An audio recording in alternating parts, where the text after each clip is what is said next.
8. I couldn't sleep all night.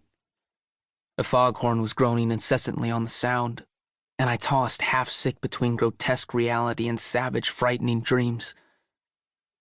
Toward dawn, I heard a taxi go up Gatsby's drive, and immediately I jumped out of bed and began to dress.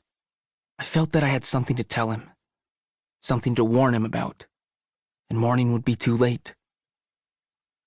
Crossing his lawn, I saw that his front door was still open, and he was leaning against a table in the hall, heavy with dejection or sleep. "Nothing happened," he said wanly.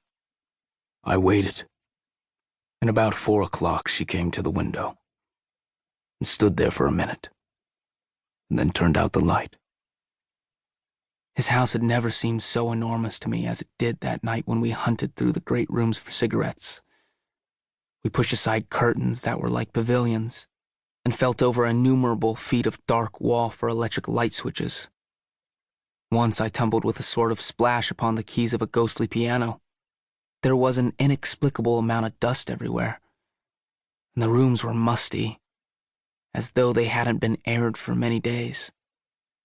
I found the humidor on an unfamiliar table, with 2 stale, dry cigarettes inside.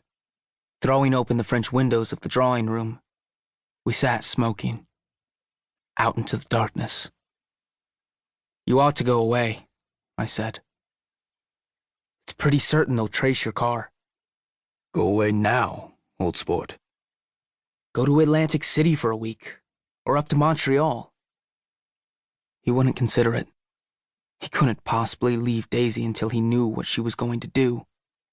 He was clutching at some last hope, and I couldn't bear to shake him free. It was this night that he told me the strange story of his youth with Dan Cody.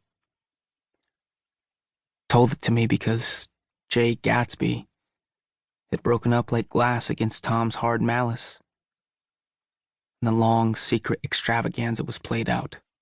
I think he would have acknowledged anything now, without reserve, but he wanted to talk about Daisy.